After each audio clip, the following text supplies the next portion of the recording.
Hi, and welcome to Best in Tesla. So, we have heard a lot about how BEVs growth is over, and hybrids are taking over, right? And BEVs are done in Germany, because we have seen the decline in BEV sales in Germany in 2024. But as we have been talking about all year, this was temporary. And it seems that we have hit that turning point now that BEVs are back growing again, even in Germany without incentives. But I still think most people are missing some of the key facts to why BEV's adoption is about to accelerate and why the shift to BEVs will happen much faster than people realize. Because there are so many catalysts that was not around when Norway made the shift that will become a reality over the next 5 years. So let's check it all out and let's dive right in.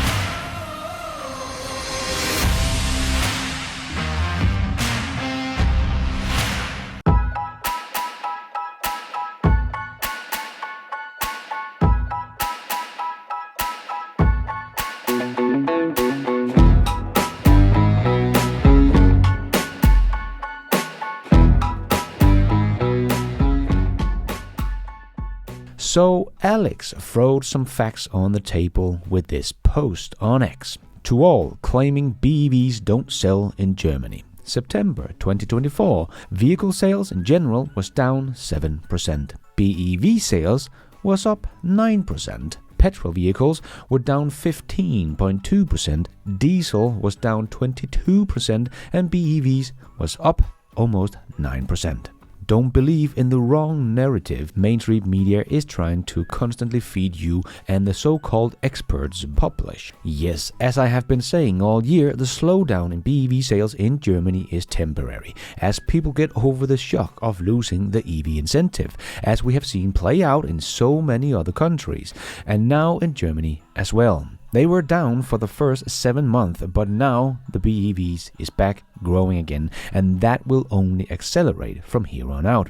As Roland also reported on the German numbers, and as he wrote, BEV adoption in Germany reached its highest level this year in September, even higher than January to April 2023, when Germany had incentives for BEVs. The media made a big story about the 57% plunge in BEV sales in August compared to same month last year, but they didn't tell you that August 2023 was the exception. For a reason. Let's see if in September they'll talk about the record penetration of the year so far or the 14% year-on-year increase. My guess is that the media will point out that the BEV rate has fallen over the last 2 years. Yes, probably. And Laravel on X also posted this chart showing the BEV shares and expectations going forward, and as he wrote, Germany is now back to the 2023 level, much like the other countries I've looked at this month. Germany also showed an increase in BEV shares again. They are not quite back to the expectation, but the 2024 BEV dip is getting lighter more and more. Probably too soon to say the hard time is over, but the worst is behind us. However, until the expectation is beating again, the estimated time to go from 20% BEV share to 80% BEV share will continue to slow down, even if that slowing has been less intense. There's still inertia left. Currently, Germany can only be expected to hit 50% BEV share during 2029 and 80% sometime in 2034. And I will get back to those numbers in a moment, but he also showed this chart that I think gives a good perspective of what I have been talking about when it comes to the plug-in hybrids. Just like we have seen in Norway, they will go up a bit and then they will come back down. Hybrids are well liked in Germany, not nearly as much as in Spain or Italy, but they are still at a high level. Their peak will likely occur sometime during the late 2020s at a little below 50% market share. From then, the hybrids will only decrease, and manufacturers betting on hybrids will be in deep trouble at that point at the least. It's only a few years away, at this point too. So if you're thinking of buying a new hybrid, you might reconsider. That is because once the blue line has started dropping, the markets are declining in demand. And with the used cars being a few years behind in terms of fuel type distribution compared to new registration, that means that there will be much more hybrid supply than there will be demand. That would lead to used hybrid sales dropping significantly. In short, if you're buying a new hybrid today, you are most likely to lose quite a bit of money when selling it in a few years' time. Either buy used cars or buy BEVs. Yes, I had a friend who actually bought a diesel car back in 2021, the year when BEVs was actually higher in new sales than diesel for the first time in history, and as I said, he would probably lose a lot of money on that diesel car, but they did buy it anyway, and today they are trying to sell it, but the car has lost so much value it is not, and the car seems to have dropped half of its value. And most people that follow the market will know these kinds of things, and they will not buy a hybrid in only a couple of years, or already today.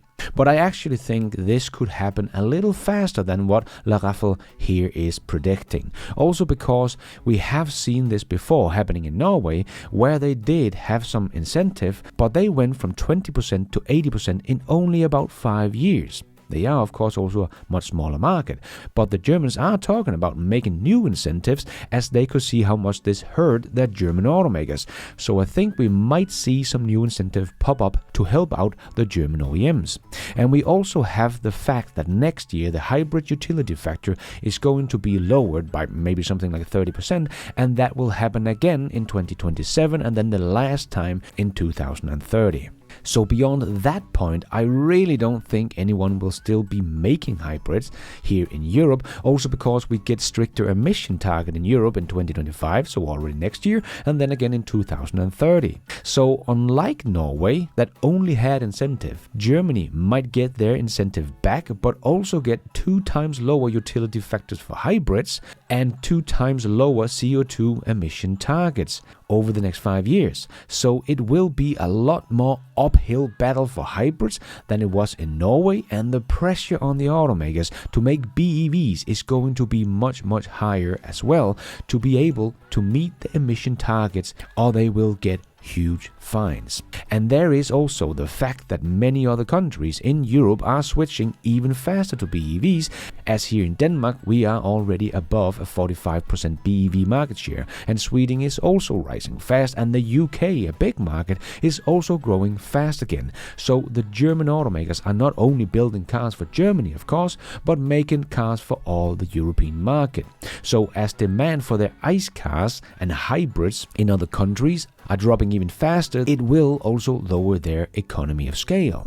And don't forget, when Norway made their big shift, before we even had many Chinese models on the road to choose from, but that has also changed, and they are standing, knocking on the door into Europe. So if the Germans OEM are not going to make the BEVs to meet the European growing BEV demand, the Chinese will be more than happy to do so. So that is also an increasing pressure we will see over the next 5 years that we did not see in Norway in the same way. And then, of course, we also have Tesla. They don't sell anything but BEVs, so as the BEV market is starting to grow again, well, we are seeing Tesla doing the same.